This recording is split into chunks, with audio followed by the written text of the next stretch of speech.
Hi, I'm Samantha with Adult Enrichment Centers, and I'm here today with Cassandra, my friend and my coworker. And today we just want to talk to our caregivers. Yeah. What do we want our caregivers to know? I think they are just heroes. They carry the weight of so much. We carry the weight of so much. What would we want them to really know as a caregiver? There's so many topics, so many ways There are. we could go, but There's a lot you could say, but I think Yeah. the most important thing to say is that as a caregiver, no matter how you feel, no matter what Mhm. you're going through, you are literally never alone. There is It's true. someone out there who is going through the same thing. It's Okay. hard to see that because You you're don't so see busy. it. You get tunnel vision Yeah. because you're in it, Yeah. and it's one Mhm. crisis after another, and you're Mhm. planning and you're leading your job or your life or your Mhm. kids or all of the things. And I don't think people understand how Mhm. much of your self Mhm. goes into caregiving. Mhm. So just for context, you're a caregiver for your dad, Mhm. long distance. Mhm.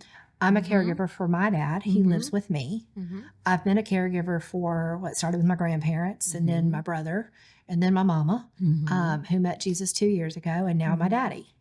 And of course, in Mhm. our work, we're caregivers. Absolutely. Mhm. And I teach it. You teach it. Mhm. We live it Mhm. every day. Mhm. But when it was my mama, Oh yeah.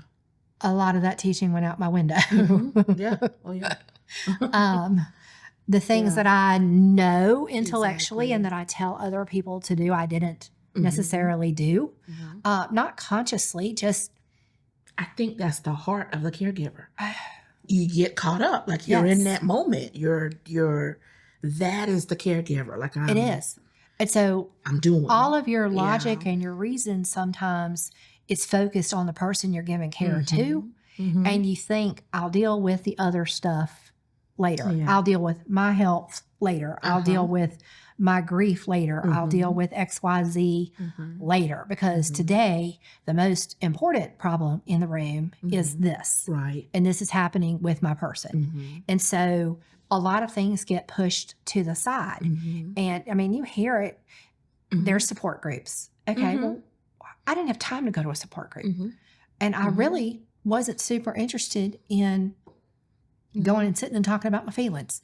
It was much easier to push them down, way down here, just keep moving. Yeah. And I know the last 6 months of Mama, I was on autopilot.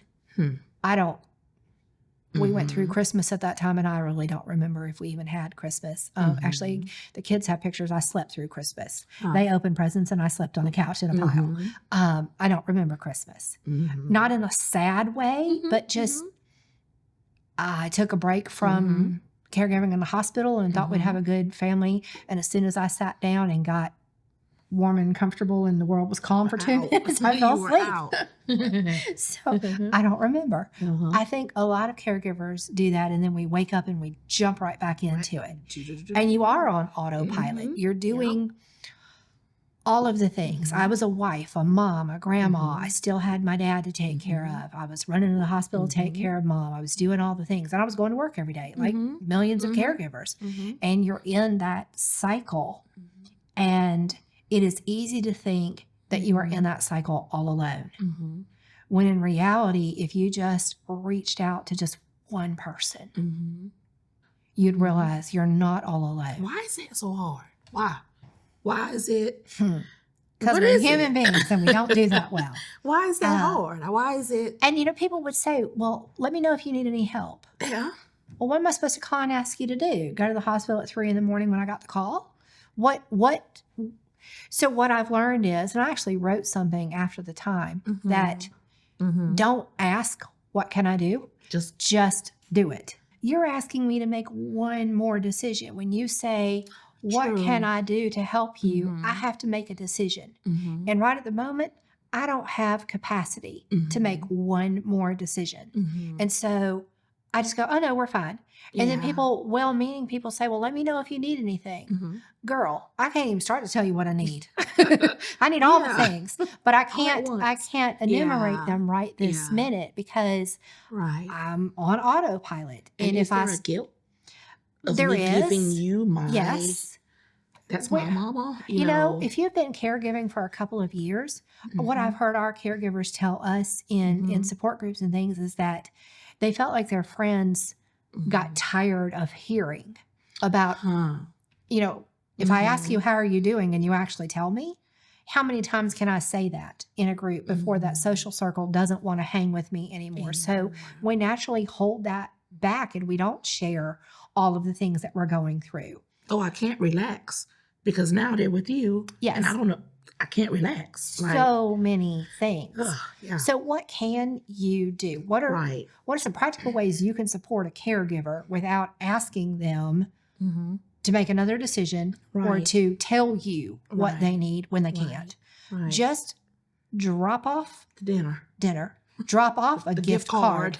Drop off a gas card. Do you know what it costs to run back and forth to the hospital or the rehab unit where mom is? I mean, I spent all of my time on the road. I was trying to hit the rehab on my way to work, ran over on my lunch hour, went back at night, had dinner with her, then came home and got daddy ready. I spent all of my time on the road. If you had asked me, did I need gas? I'm sorry, it didn't even occur to me. I didn't know I needed gas till the gas light came on. And that was a crisis moment, and then I filled it. Okay. Yeah. So just come and say, hand me your car keys. Go fill my car up and bring it back to me. Don't ask me because I'm going to tell you no. That's instinct. Just go do it. Or when you see me, give me a hug, say, I'm thinking of you, I'm praying for you, whatever your thing is, and slip a gift card in my pocket for gas. You know, drop off lunch. If you know what I eat and, you know, if we're that kind of friend, if you know me well enough, I've had a friend, a really close friend that I knew well, and she had gluten issues. So I just took a whole bunch of things that I knew she could eat from certain restaurants that were gluten-free, and I stocked her fridge when she wasn't around. You know, it can be really simple. It doesn't even have to cost money. Just hand me a card or mail me a card. And sometimes with mail, we're not opening it when we're in caregiving crisis, just FYI. So it might take me a couple days to get it. But shoot me a text. I have a whole group that I'll just shoot a text. I had a friend, I don't know her very well, but I've been a part of her caregiving journey a little bit. And so the whole time her mom was in crisis, about once or twice a week, she would come to mine and I would just shoot a random text that said, hey girl, just thinking of you today. Hope today is a good day. And sometimes she replied, sometimes she didn't. Sometimes I got a thumbs up just on the text. Sometimes I got a book written back because it was a moment and she just unloaded all the things. But it was just about letting her know, I see you. I see you. I can't help you. I can't take this from you, but I see you. And caregivers, we really have to make a conscious effort. And this is me talking to myself, to tell people close to us what we need. You know, some nights I looked at my husband and said, don't talk. You sit there, I'll sit here. We're not talking because I don't have nothing else. I have nothing. I can't answer one more question. I can't think about one more thing. And I could see that. Like I caregive personally for my dad, but my sisters are in the same town that he is. So they're the hands and feet all the time. You know, and so just to reach out and say, well, you know, what can I do? What can I, and, or just show up. People in your situation who are not the hands-on care every day often feel guilty because they're like, oh, my sister's doing all the work and I'm just down here and all I am is a phone call. But you can't feel that guilt because your role is just as important. It's just different. Absolutely. But caregivers, I don't know, we by nature take on all of the... We take on all of this stuff. And sometimes it's not ours to carry, but we do it. So what I would say to caregivers today is, one, when you're feeling like nobody gets it, you don't have anybody to talk to, and nobody understands exactly what you're dealing with, you need to remember you are not alone. You need to get okay with reaching out. And if you can't do that, then when someone does reach in, accept it. Just say, thank you for the gift and keep on moving. It's okay. But don't sit in there and drown. Okay. Because you will. You will. You absolutely will. Yeah. I mean, the statistics for the number of unpaid caregiver hours in South Carolina alone are mind-blowing. I think it's over 671 million hours per year of unpaid caregivers.